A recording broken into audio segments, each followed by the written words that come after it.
Løg alle sammen. Hvor det med jer i flotte mennesker. Oliver, han er med i dag. Vores dejlige ven.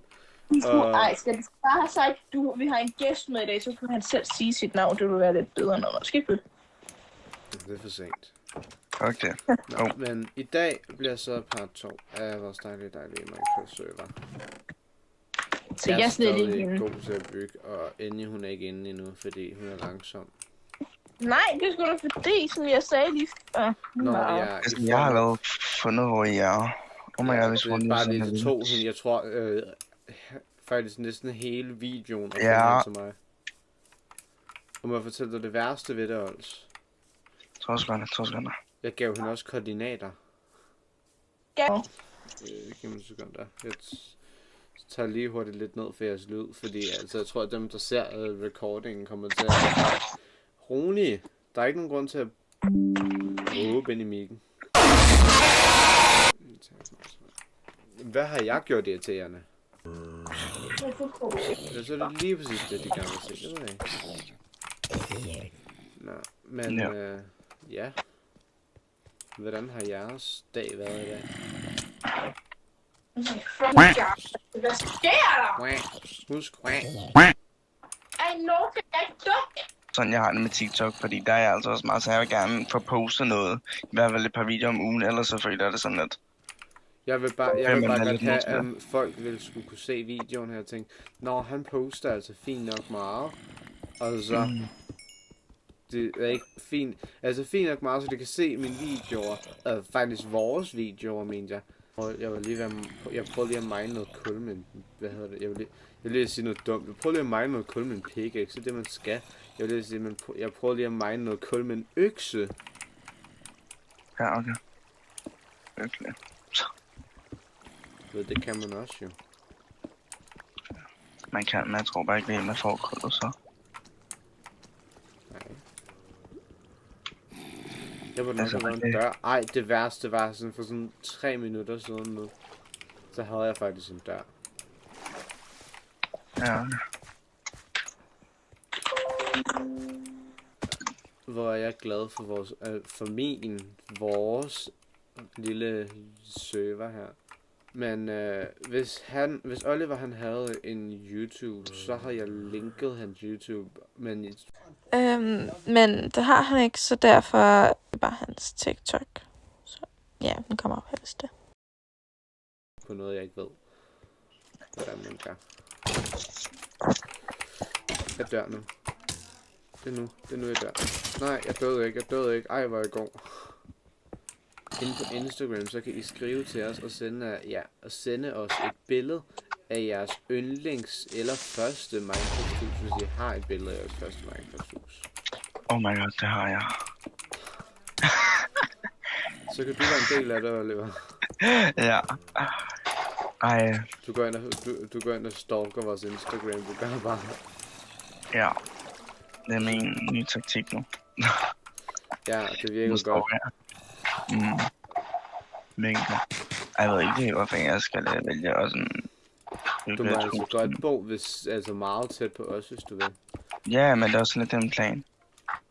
Jeg bruger sådan lige nærheden, fordi jeg vil ikke bo langt væk. Men så skal du, altså du må godt bo tæt på os, men husk, så skal du ikke, hvis vi også vil bygge ting, så skal du ikke have sådan en kæmpe stor... Ja, jamen jeg bygger det også lidt væk. Ja. Der var en ting, Anja, hun sagde i sidste video, som hun ikke ville have, men jeg synes, det er lidt dumt. Hun sagde, hun ville ikke have, at vi skulle bo hen ved Villesjød, men det er jo det bedste sted at bo. Oh my god. Jeg har fundet et godt spot her, hvor jeg tror, man kan bygge noget fedt. Ja, det gør jeg. Jeg bor her. Det er lige før thumbnailen bliver dit hus, bare fordi jeg ved, det bliver noget fedt. Ej, jeg tror altså ikke, jeg når at bygge det i dag. Nå, okay. Jeg har kun fået 5 stykker jern, og skaffet rigtig meget kul. Ej, vi har den samme mine. Nej, det var en, ja. Okay. Jeg har ikke engang lavet en mine endnu. Nå, ja, men det var mere, jeg har jo bare gået et eller andet sted under jorden. Det var cool. Okay. Jeg sad også lidt og tænkte, jeg har det ikke...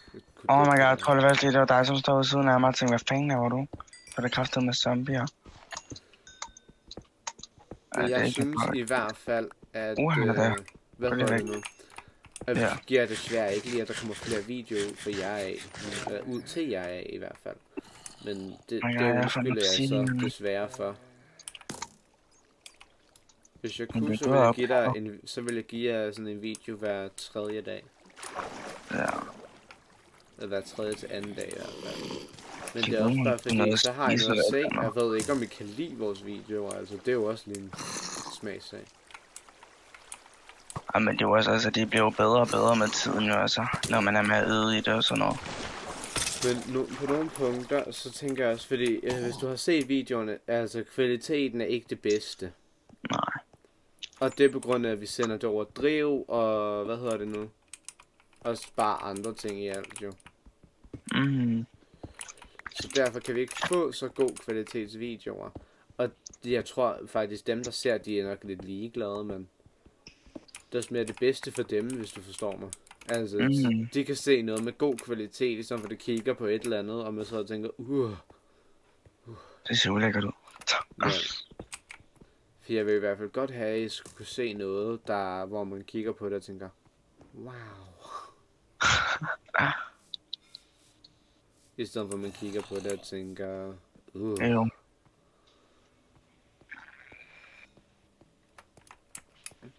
Ved du hvad? Jeg er seje mennesker. Hvis jeg skal ned under og gøre noget, så synes jeg faktisk, at jeg ved ikke, hvad det synes. Jeg har jo givet mig selv, hvad hedder det nu, operator, fordi jeg skulle kigge Enya, fordi jeg skulle lægge mig til at sove. Ja. Så synes jeg, hvis det skulle være, så kan jeg gå ind i spectator mode, så kan jeg bare lige spectate dig, men hvis jeg går ned under. Som jeg sagde. Ja, så kan du bare lade være med det, og så bare... Nå, men du er også med. Okay. Altså, har du sagt det der til Niklas nu egentlig? Hej. Nå. Hej, I venner, og hej, folkens igen. Halløj. Det der med hans mor også. Nå, ja, Niklas. Ja. Det var også det der, så du sagde om, at Nej, din mor havde skal sagt det så. Nu lidt hurtigt, for jeg har det fint. Jamen, det skal jeg snart, det lover jeg. Jeg vil Jeg bare vil gerne bare selv godt gøre det. cirka have den ud i dag. Det er ikke fordi, jeg vil prøve at være sådan Jamen, en det er også fint bækker. nok. Men jeg Den tror skal nok godt... komme ud i dag. Okay, fedt. Jeg vil bare gerne selv gøre det, hvis det er okay. Ja, ja. Nå, jeg kan også godt forstå dig, hvis det er fordi, at du vil godt have dit navn på noget, hvis det er det. Fordi indtil videre, så står der enten begge, eller bare mig. Og det der er undskylder en faktisk, hvis jeg er lidt irriterende. Og jeg har givet nogle af vores kartofler til Olle. Jeg har bare givet 3 af dem. Jeg planter selv lige Ja, nogle nu. men det er også, jeg er ligeglad, det er bare kartofler. Og jeg har lavet glas paint til dig. Sådan de der flade nogle. Jeg må få en. Bare en. Jeg skal kun bruge en. Jeg har lavet 32. Nå. Så skal jeg bruge 32. Kom her, lille ven. Ej, hvor er det noget, man ikke bare... Jo, man kan godt, hvis man har silk touch, men... Der røg min dejlige vindue.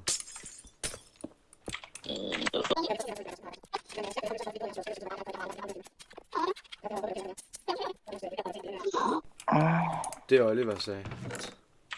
Altså, Det var mere, hvis klipper du jeg ikke så lige på gad en at blive ved med at klippe i det, altså. Nå, nej, det er okay. Så sådan nogle dejlige ven. Nu med dig. Jeg kan faktisk også sove. Der er faktisk en zombie lige ude foran vores hoved der. Tusind tak. Jeg skal også lige remodel lidt, så. Ols, kan du lige hurtigt komme, så for lige, jeg vil bare lige spørge dig om noget. Nå, hvad er det der? Okay, holy! Ja. Ja. Jeg har lavet fuld iron. Hjælp mig med, om der var et eller andet, jeg burde gøre anderledes med et hus, om jeg burde gøre det her, så det også er sådan en del, som der er herovre, eller om jeg vil gøre til den her del drejer, eller et eller andet. Nej, jeg synes, det er fint nok, som det er lige nu. Raid mit hus. Har bare lyst, du skal. Jeg skal Det jo starter. Jeg ved godt, det ikke er det bedste hus, og jeg kan nok godt bygge Ja, men meget det var bedre. også bare hurtigt, at du bygger det. Det var bare lidt. Hvis du kigger her, så har jeg remodelet lidt. Ja, men jeg gav den Altså skat, jeg er altså også nem at have. solid 7,5 ud af 10. Og du er altså heller ikke så nem at have. Det er bare, at 7,5 du ud er... af 10, det er meget godt. Ja. Det er død. Må man sige død på YouTube? Nej, stadig. Jo, det må man gerne. Det var fucking ting, men jeg er død. Ja, okay. Det er faktisk meget mærkeligt. Du må ikke bande, men du må gerne sige død. Ej, Men man du er må ikke faktisk bandet godt. Det er det sjovt ved det. Hun siger, man ikke må, men man må faktisk godt. Men du kan blive demonetized for det, skat, så man må Nej, ikke man må, altså mange af de YouTubere især banner, så man må faktisk gerne bande. Hvis folk vil hellere bare undvære det, så de prøver bare sådan at sådan et. Men en ring er også sjovere. Eller... Nej, lad være, lad være. Ja, hvordan kommer jeg ned? Har det da, gå væk med dig, lille ven. Du er Jeg lidt synes faktisk, det er meget hyggeligt at spille Minecraft. Meget. Især når man synes, det selv er hyggeligt, skat. Ikke også? Jo. Men det, jeg synes, der er mest hyggeligt ved det faktisk, det er nu, hvor altså, jeg vil ikke sige, at vi er YouTubere, skat, men det er vi jo teknisk set. Vi er jo YouTubere, men jeg synes mere, man vil kalde det for YouTuber, når man er lidt større. Gør man ikke det? Det vil jeg også mene. Jeg vil ikke lige mene, at man er YouTuber, når man lige har lavet Vi 2 laver videoer. YouTube. Ja. Vi er videolavere. Få en 2 diamanter og et guldæg. Oh my god, må jeg godt lave en diamantpicking-sak? Men, okay. Nej, skat, det var en joke. Jeg har fundet glowberries og guldæg igen. Glowberries. Og melonseeds. Har du Jeg har fundet en frækkert? Nej, skat, det er fordi, jeg er nede i den der er en creeper. Den der grotte der, hvor der er, hvad hedder det nu? Ja, en lost cave.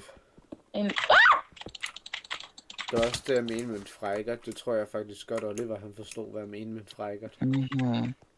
Jeg ved ikke, hvad det er. Men beetroot, altså, det, hvad hedder den, rubede? Er det ikke en rubede? Det er en rubede.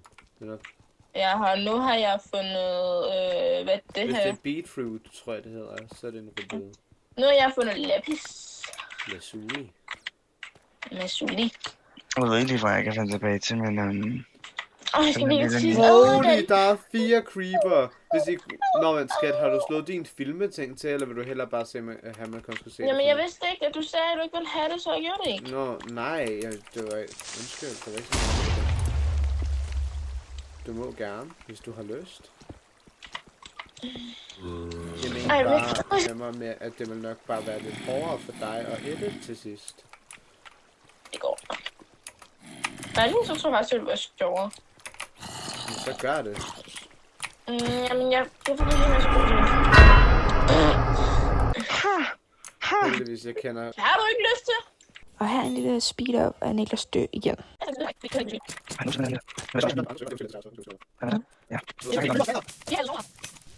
Og han døde igen. Det var fordi, der var en creeper, og jeg kom til at hoppe ned i lava. Af vores nye server. Okay. Der døde du. Okay. Jeg blev også voldtaget. Skat, jeg blev voldtaget. Det er ikke det samme. Du hoppede ned. Jeg blev voldtaget. Det kan man ikke i Minecraft. Sidst jeg tjekkede, at den update ikke kommer endnu. Og du mener, at det er en ting, som er velkommen, eller hvad? Ja. Det ved jeg Så ved jeg ikke, hvor super meget jeg har lyst til at spille Minecraft med, så. Hvis jeg skal være helt Det er der. fordi, altså, med Minecraft, så kommer der sådan en ny expansion pack, hvor at du får sådan en lille stol, der bare hver eneste gang dør, så... Og så tænker man bare, au. Ja, det forstod jeg virkelig ikke meget af, men ja, totalt Den meget. kommer, og så danser den lidt med dig. Og så piller den ved dig, eller hvad, skat? Er det det, du siger til mig? Ja. Okay, så jeg kommer lige tilbage, jeg skal virkelig tisse. Nej. Jeg er så dum. Det ved jeg godt. Nej. Okay, sådan lidt meget, det er den første ting. For jeg tuder virkelig, hvis jeg har gjort sådan til at vi har mistet alt vores brød. All of our dough. Trods alt var det jo nok rimelig nemt at skaffe. Okay. Jeg vil Jeg kan også ikke lide gerne at være den, der filmer mere, faktisk. Jeg filmer bare alle måder, jeg dør på. Der var Det bliver jeg. sådan en video om, hvordan man dør, og hvordan man dør Ej, okay, bedst. det vil nok mere være dig, du skal lave en video om, hvordan man dør. Jeg vil gerne optage det. Ja, gør det bare. Vil det lyde mærkeligt, eller sådan lidt selfish, at gøre sig til folk, der vil følge, hvis jeg sagde, at jeg vil ønske, ikke på lang tid, men jeg håber virkelig, at i fremtiden, jeg kan blive sådan YouTube-famous. Er det ondt at sige? Nej. Nej. Det kunne være virkelig fedt. Prøv at tænke, hvis jeg bare kunne gøre så mange folks dag bedre. Bare Right. hvis det skulle være. Nej, Gud. nej, okay. Må jeg lige hurtigt forklare det der? Altså, alle der så med, kunne selv se, hvad der skete der. Der var et skelet, en creeper, og så... Nej, der var en zombie, en creeper, og så en edderkop. Og jeg prøvede så zombien ihjel. Så kom... hvad hedder den der edderkop der, og sagde... nej. Og så var den... nej. Og så nej. Hvorfor render du rundt ved mobs, når du ikke har noget som helst beskyttelse overhovedet? Okay, må jeg sige noget til dig? Ja, Prøv at forklare det fint nok godt. Jeg prøver at skaffe noget beskyttelse. Og jeg prøver at finde ud af her. Jeg er hernede. Jeg har prøvet at gå igennem lidt af det hele. Desværre ikke på video, og ham der, som vi sendte dig videoen til at hjælpe dig, han har heller ikke 2 skærm. Det er han ikke rig nok til. Og når jern står altså. Jeg har en stack jern indtil videre.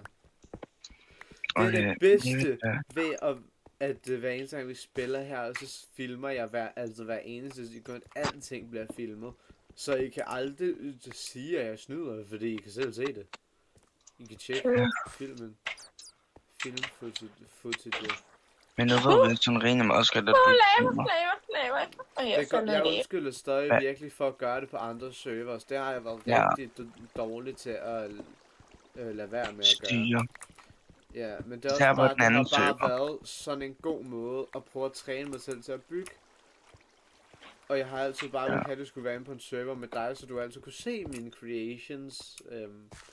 Men så var det jo det, så jeg sagde på det tidspunkt. Hellere du bare, altså, siger det. I stedet for, at man skal gå og finde ud af det selv, og så er man sådan, nå. Jeg vil få en stack jern. Nå, men skat, har du fundet ud af, hvordan du filmer, eller gav du op? Nej, men jeg har ved godt, hvordan man gør. Jeg kan bare ikke finde ud af at komme over på min skærm. Jeg har fundet ud af, hvordan man gør det på den anden skærm. Det var ret lidt. Men ikke den her skærm, jeg spiller lige på. Jeg gider ikke gå over og spille på min lille skærm. Så står. Det kan jeg godt forstå. Jeg skal nok prøve at gå ind på den der, du behøver. Inde på settings, så tror jeg, at det er...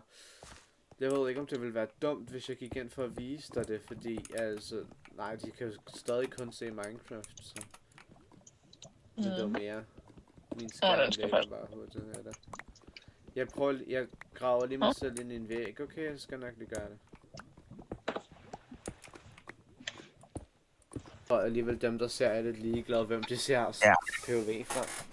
Jeg tror bare, at... Jamen, der har... 10. 17. Tæt på. Ja, jeg vil lige ved at sige det samme. Men altså, hvis jeg rendte rundt i det her mine. Bare det så ikke tror, jeg prøver Er det en stor mine? For det er jeg også. Sådan, like, den er helt stor mile, jeg tror. Mile? Men jeg har også meget sat sådan et point eller sådan noget, sådan, så jeg altid kan finde tilbage. Det er der så og jeg har fundet diamanter. Ej, jeg har fundet 2 af sådan nogle, hvad hedder det nu? Jeg sender os lige et billede, så skal jeg have ærlig mening, okay? Hun kan jo tage et bad her. Jeg skal have ærlig mening. Nej, bare nej. Jeg går ikke ind og kigger.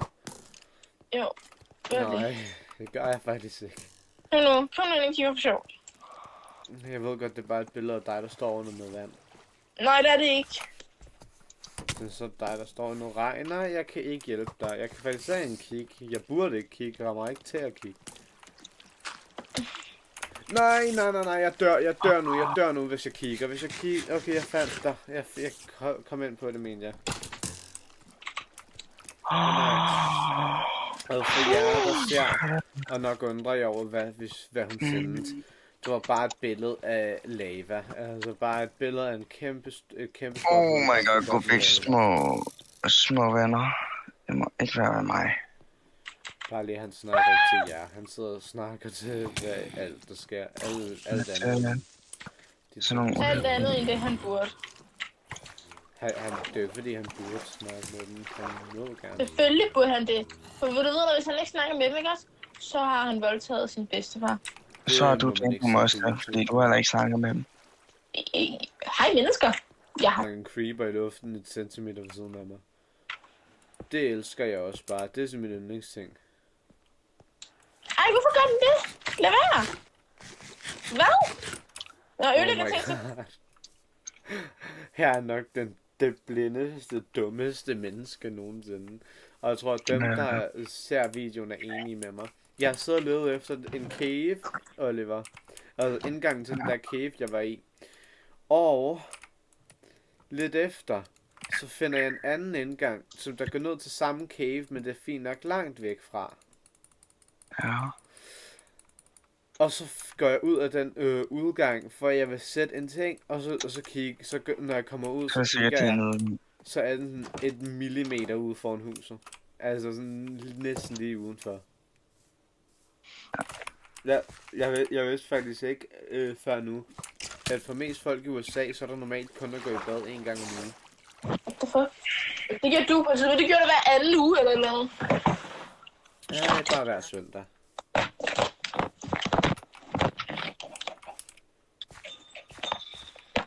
Jeg håber altså, du har det fint nok med folk på YouTube-kanalen, ved hvem du er. Ja, der er nok. Ja, jeg tror, der er flere, der kender mig, end kender jer. Altså, ja, okay. forhold til min TikTok og sådan noget. Ja. Jeg har faktisk et spørgsmål. Der var noget, Anja hun sagde til mig. Og nu husk, det er fremtiden. Det er ikke lige nu. Men hun sagde til mig, at når man så kommer så langt, og man så får de der 100.000 subscribers der, så får man 2 playbuttons, hvis det er, man er sådan en kanal med 2 folk. Altså mig og Anja får 1 hver. Ja. Og det gætter jeg så på, det gør man. Jeg håber virkelig bare på et eller andet tidspunkt, man kan få, at jeg får silver playbutton. Holy shit. Jeg tror altså ikke, man får 2. Det kan godt være, andre måske har sagt det sådan noget. Eller som tænker på også Elias med deres, kender du det? Kanal. Der har de sådan 2 i alt, men de har så også rimelig mange følgere. Ja. Men hvornår får man egentlig nogen? At hvis at vi kan få 100.000 langt i fremtiden, ikke på sådan 2 dage eller chill. Men jeg håber på et eller andet tidspunkt i fremtiden, vi kan få så mange, for det vil være så fedt at have en playbutton. Og jeg tror legit, jeg har lavet et eller andet form for giveaway. Ja, det håber jeg også. Eller bare et eller andet, det ved jeg ikke. Altså giveaway, så ved jeg ikke vide, hvad jeg skulle give væk, men på samme tid, altså jeg har også virkelig lyst til, husk vi snakker stadig om i fremtiden, altså at lave merch, det har jeg også, jeg har ikke nogen steder at gå. Okay, jeg mangler så lige en hjelm, men den havde jeg ikke lige nok til at lave sådan, så nej. Men prøv at se her, du kan få det her. Det kom dog en lille smule. Nå, wow, allerede så. Har Anja? Nej, tror jeg ikke. Kan du så give hende det? Ja, skal nok. Der er hun trods alt noget. Jeg elsker dig. Du kommer sådan rigtig sødt og bare sådan her, og så du lægger stadig mærke til, at jeg kommer løbende hen imod dig med fuld iron armor. Nej. Jeg står bare der med fuld iron armor, du var sådan, her, jeg vil se, hvad jeg har lavet til dig, og jeg var sådan, nå. Det er nok ikke lavet, jeg tror bare, det er det armor, du havde før, det er bare et godt gæt. Ja. Det er også fint. Før der havde du nemlig ikke noget.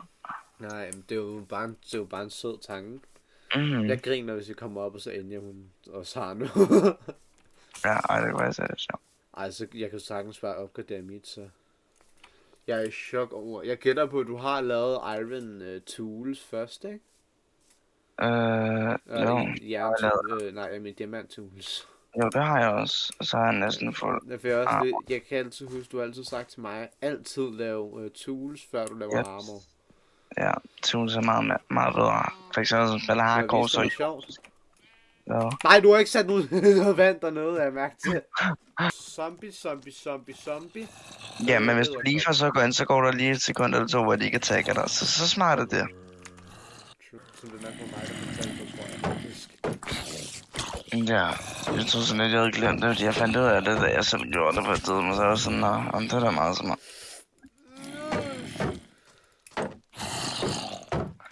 Jeg har et problem lige nu. Jeg har 3 liv, intet mad, fordi jeg har ikke noget mad hjemme ved os mere. Okay. Lad os prøve her, man.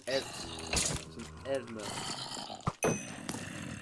Nej, ja, godt, nej.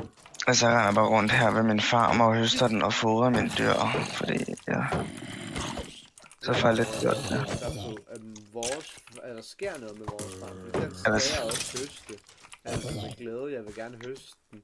Men der er kun én ting inde på farmen, der faktisk kan høstes.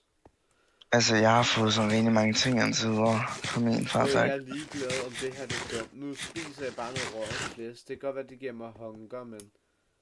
Og det giver da trods alt liv. Hvad? Det giver da trods alt liv. Ja. Og lidt energi i det stykke tid, hvor det ikke tager liv fra mig. Hvor det ikke tager noget til fra mig. Ja.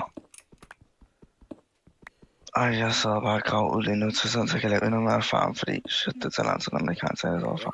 Jeg kan godt lide det der design, inden hun har lavet til farmene. Men jeg synes bare, det er så nederen, at hvis vi skulle beholde det design, så kommer farmene kun til at være så lille. Så det kan godt være, at jeg laver en eller anden farm lidt langt væk, måske bare en kæmpe stor farm. Altså, jeg kommer til at lave giga farm rundt omkring, men det er fordi, jeg har lavet sådan en lille farmby. Sådan en lille... Altså, vi skal så betale dig for at give os ting. Jamen, det, altså, man kan jo altid finde på sådan at leve. Jeg håber, det er okay med dig, at... nu siger jeg ikke, at det er det, du vil, men... jeg håber, du forstår, at med nogle servers, der har retail kommet ind i det, og på grund af det... Det er helt fint, at han ikke kommer ind. Hvad? Det er helt fint, at han ikke kommer ind, hvis det er det, du skulle sige.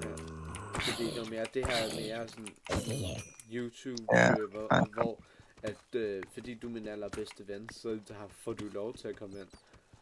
Ej, det ville også undre, hvis det ikke måtte. Jeg vil faktisk ønske, at du var vores første subscriber, bare fordi, at så kan du gå rundt og prale med det. Ja. Men fordi jeg ved, at det var dumt.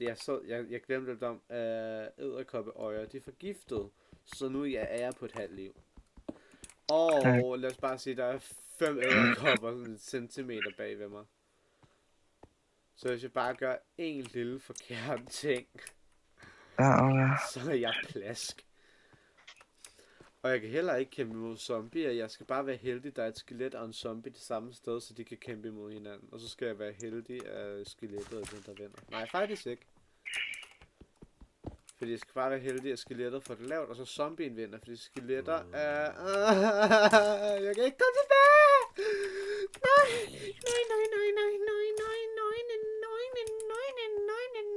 Jeg siger negne bare lige, jeg siger ikke det, at det som du nok synes, det lyder sådan, jeg siger. Ej, okay, det er det. Inden du skal også lige godt derud. Ja. Og hvis hun ikke gør det, så er det lidt trist. Fordi her i dag, der sad en, jeg så lige pludselig random, så siger hun 4. Og så lige pludselig siger hun bare 4 nøgne piger. Og jeg var sådan, okay, hvad fanden er det, du lige så snakker om? Ja, hun går...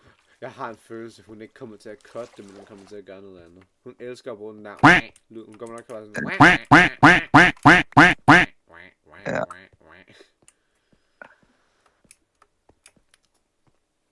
De kommer til at tro, du er en anden, Oliver. Ja. Jeg står bare og prøver at mine. En person! Nu falder jeg.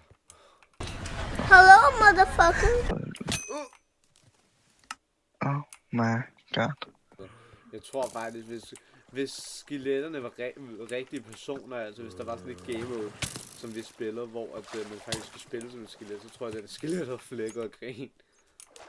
Ja, jeg tror bare, Jeg elsker, hvor lette ens Minecraft-characters teknisk set er. Når det falder ned i et vand, man kan bare høre sådan en lille plads. Ja. Lidt ligesom når man har været på toilettet, hvis det er Ja, så siger det. Jeg har en følelse af alle dem, der kommer til at se med på den her video. De kommer nok bare til at tænke. Hvad? Er du okay? Er I okay? Skal vi ringe til nogen? So dumb. You are really dumb. Ja. Jeg elsker, hvordan du ser vores videoer. Det viser bare, hvor en supportive bedste ven du er. Ja. Det er lige før, jeg vil kalde dig Peter. Nej, Oliver, kan du ikke komme og hjælpe mig? Jeg har samlet alting op, undtagen min pickaxe, og så hoppet jeg ned i et hul. Lavet af sten. Og jeg har heller ikke nogen blocks på mig. Okay, hvordan kan det seriøst gå så galt for det nu? Det ved jeg ikke, Oliver. Det ved jeg ikke, Oliver.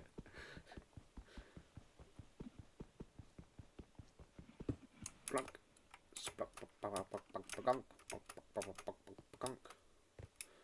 Og pludselig siger der noget om mit liv, der sunker ned til farfar. Lige noget i en mine, og jeg har 1,5 liv igen. Jeg ved ikke. Ja, jeg ved ikke, om du kunne se det. Så bare 2 sekunder, så kan vi bare ringe over gruppen. Skat, jeg skal lige hurtigt tage mit loot. Jeg døde, jeg var på 1,5 liv igen. Igen. Det er da godt, det selv indsært. Jeg skal altså lige brudt. Ja, skat, mig og Oliver har nogle dele, du lige skal edit ud, fordi han har sagt nogle mærkelige ting, og... Jeg vil lave en video, hvor alle de mærkelige ting sætter sammen i en privat video, og så de andre, de kommer ud. Nej, det gør du ikke, det behøves du ikke. Olli, jeg håber faktisk ikke, du lige har lagt mærke til, hvad der lige er sket. Kom og spiller mere, boys. Ja... skat, jeg har måske mistet alle mine ting igen. Men det er ikke forsvundet endnu. Jeg har stadig en chance, men det var bare irriterende. Og jeg ved ikke, du kunne ikke selv vide det, men du blev bare ved med at ringe. Og undskyld Jeg for det kommer der. til. Jeg er blevet skudt af et skelet. Hallo. Jeg hoppede ned på vandet, og så skudte et skelet mig så et centimeter frem. Jeg kommer til at sige i starten af videoen. Den, jeg tæller rigtig på, hvor mange gange Niklas er blevet slået ihjel, får jeg shoutout. Nej, skat, jeg synes bare, du burde have sådan en counter, hvor den siger ding hver eneste gang. Det gør jeg også. Niklas døde en gang. Ding, ding, ding.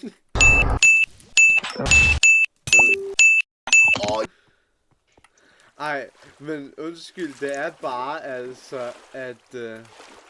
Ja, undskyld, jeg kan med det. Nej, men ligegyldigt, jeg er ved at dø igen.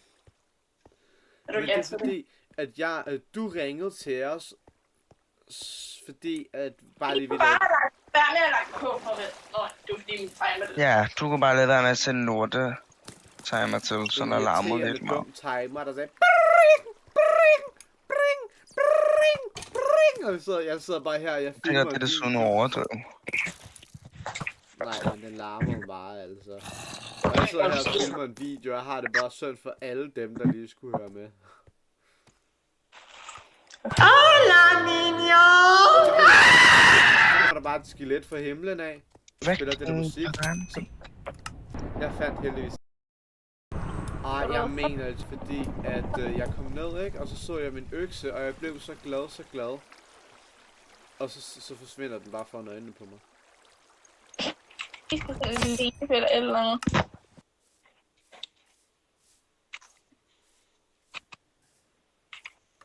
Hvor mange spand vand skal man bruge til at lave en uendelig vandting? 2. 2. Ja. Jeg laver lige hurtigt et lille uendeligt vandhul her. Heldigvis, de 2 spand vand, jeg skal gå ned og hente og bruge min dejlige dyrebare tid på at fikse sig selv. Jeg mener, hvis jeg går op, og jeg har brug for mere end 2, så tuder jeg. Det har du heller ikke. Det kan lave det 110 milliarder %, du er i gang. Ved du hvad, jeg laver bare en farm sådan lige ved siden af der. Men jeg har allerede en lille farm. Ja, men vi skal have en stor farm, sådan en virkelig stor farm. I know. En farm større end Oliver. Så bliver det en meget lille farm. Eller okay, hvis den kan være større, så... Hun skulle lige til at sige, at jeg er sgu ikke super stor. Nej. Det er bare kort det sagde jeg aldrig. Overhovedet ikke. Det er meget godt at have en editor som bare en kæreste. Nej, det er det faktisk ikke, når man tænker på det. Hvis du nogensinde bliver sur på mig, så kan man bare lade være med det. Så kan man bare sige, at hun ikke vil edit. Så er det bare mit problem. Det er også det, der vil være det gode, hvis man selv var sin egen editor. Så kan man bare selv bestemme alting. Ja. Nej, han håber på, at vi slår op. Han mener, det er det bedste for os. Jeg er ude at løbe nu. Virkeligheden. Er du mærkelig? Mig løbe? Ej. Glæder I jer til klippe klisterdag, selvom vi ikke skal gøre noget sjovt den dag? Jeg er der ikke den dag. Skal glæder du dig så? Jeg skal nok love dig for at tage alt julet noget på, bare for at irritere dig. En pause. Så man syg på den. På her. Jeg vil hellere... Jeg kan godt lide julevejret, jeg kan godt lide sne, jeg elsker sne. Sne altså. Nu skal det ved julen, og den er vi til at fødselsdag juleaften der. Men jeg kan bedst lide sommer. Hvorhenne? Eller for en strudesvej, jeg kan bare tage nogle saplings med hjem til dig, hvis der er. Ja, tusind tak, Hans. Altså lidt, i stedet for at du også skal til det. Altså det ligger trods alt kun sådan 800-900 blokke væk fra vores hus.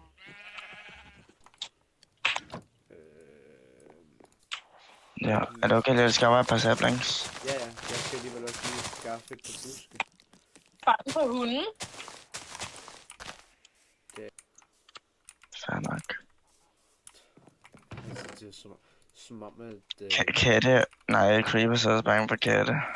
Ja, det er faktisk også sjovt. Jeg ved faktisk ikke, hvorfor katte og creeper så bange for katte. I don't know. Jeg ved bare, de er, men jeg ved ikke hvorfor. Men jeg tror altså virkelig... Jeg tror altså, hvis man lavede et 2-blok rum med en kat og en creeper, og så tror jeg stadig, at creeperen prøver at stikke af, men katten den kigger bare på creeperen, og hvad er der galt med? Okay, jeg har 8, det burde være fint. Yep, så... Og så skal jeg bare hjem af nu. Kom så, kom.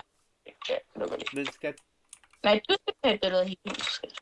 Jamen, jeg har jo allerede et billede af hele huset. Jeg håber, I har haft en god dag. Jeg skal lige tage et screenshot, fordi at thumbnail til den her video. Ha' en god dag. Sov godt. Og så ses vi faktisk kun i morgen, overmorgen, når vi filmer igen. Så ha' en god dag.